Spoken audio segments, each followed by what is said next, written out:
Assalomu alaykum, hurmatli obunachilar, kuzatuvchilar, o'rtoqlar. Kamina Javlonbek Olimovich Sankt-Peterburg shahridan O'zbekistongacha bo'layotgan velo sayohatimizning 24-kuni. Hozir Rossiya vaqti 2:30 dan o'tdi. 2:30 bo'lyapti azizlar. Men shu narsani aytmoqchiman, sizlarning duolaringiz sabab, podeshkalaringiz sabab shunchalik kuch-quvvat topib, alhamdulillah mana shu yerga yetib keldik. Azizlar, Yanovskiy Obskiy qarab, mana shu yo'limiz Obskiy mana kirib ketyapmiz, lekin Yanovskiy shahariga 154 kilometr bor ekan hali azizlar. Lekin Obskiy mana kiryapmiz. Shuni ko'rsatmoqchiman. Qo'yon dala moshlar o'tib ketib turibdi. Hammangizga, barchangizga duo qilib turganlar. Yana bir bor hayit kirib kelayotgan hayit bayramimiz bilan chin qalbdan tabriklayman. Kelgusi hayit bayramlarda oila davrasida nishonlash nasib etsin. Inshaalloh.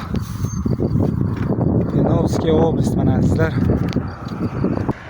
Mana hurmatli obunachilar, kuzatuvchilar, kuzatuvchilar mana Sirskiyga 31 kilometr, Saranskka 143 kilometr, Ulyanskiygacha shaharigacha 154 kilometr azizlar.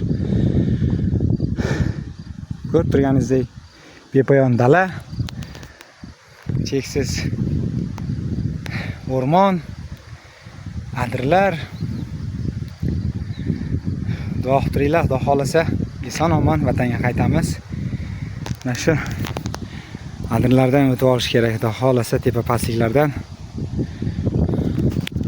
Olg'a nomer 1 bo'lamiz, Xudo xolasa. Rahmat hammaga azizlar. Vatandoshlar, O'zbekiston olg'a.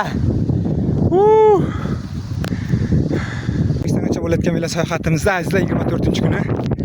Mana soat 5 bo'lyapti. 5 bo'libdi azizlar. Keyinlik mana bu yerlarda uylar bor ekan, qanaqadir qishloq. Kinajuxa qishlog'i ekan.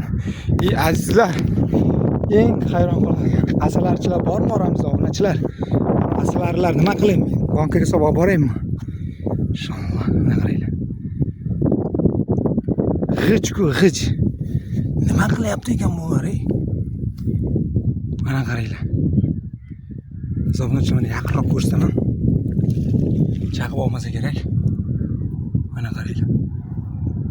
Yo'lda g'ij asalari. Nima deyapti obunachilar? Yo'qsa like, kommentariy, yaqinlarga ulashib qo'yinglar asalarchilar. Mana qaraylar. Mashalloh, yo'lda mana qaraylar. Katta yo'lda chekada azizlar asalari. To'g'risi o'zim ham rosa qiziqaman. Ishoninglar, yoshlikdan uni o'rik daraxt, olma daraxtlarga qo'nsa, yashiklarga solib boqmoqchi bo'lardim-da. Lekin o'lib qolardi, qanday qilib boqishni bilmasdim, chunki yosh edim u paytlar. Mana qaranglar. Mashinalar o'tib ketyapti. Lekin bular pinagini ham buzmayapti-da.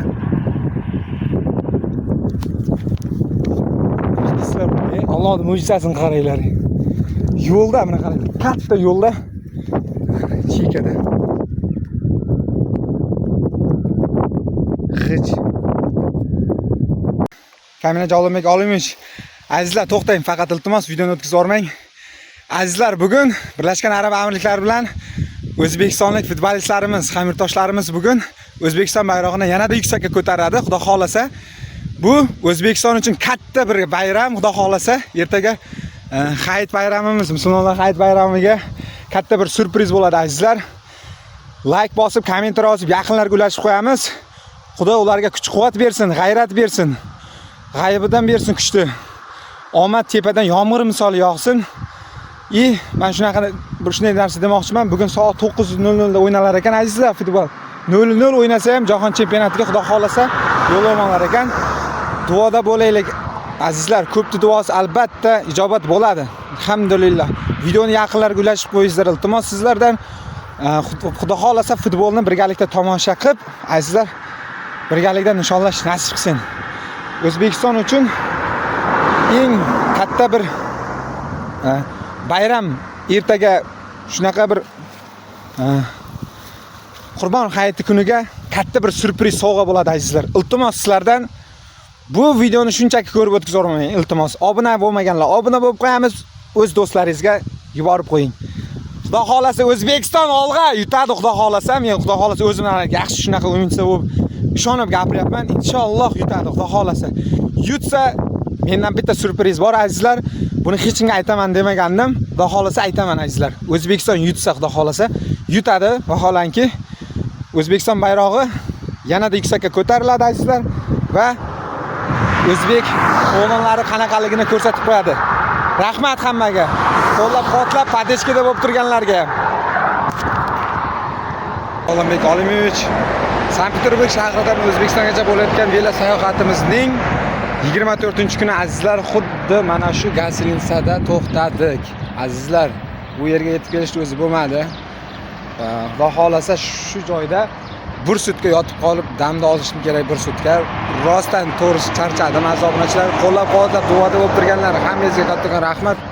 Chunki nega desalaringiz bu joygacha sog' omongina yetib kelishning o'zi bir kattakon baxt men uchun.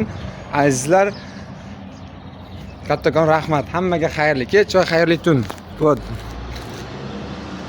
Mana shu Gaslitsada hozir joy prom qildim.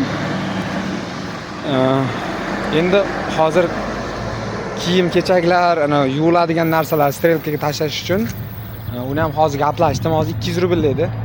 Bo'ldi dedim, hozir velikni bu yoqqa garajga qo'yib qo'ydi axranasi. Ertaga dedi, axrana keladi dedi, sherigim dedim, aytaman dedi, moshin turgan joyda. O'shadan sherigim kelgandan keyin bemalol berbana qilaveradi. Men sherigimga aytib qo'yaman dedi. Alloh rahmat dedim. Axranaga hozir o'zim ko'nglimdan chiqaribdi, marojniy olib bermoqchiman. To'g'risi. Hammaga xayrli tun. Hammaga omad. Futbolda mazza tomosha qilinglar.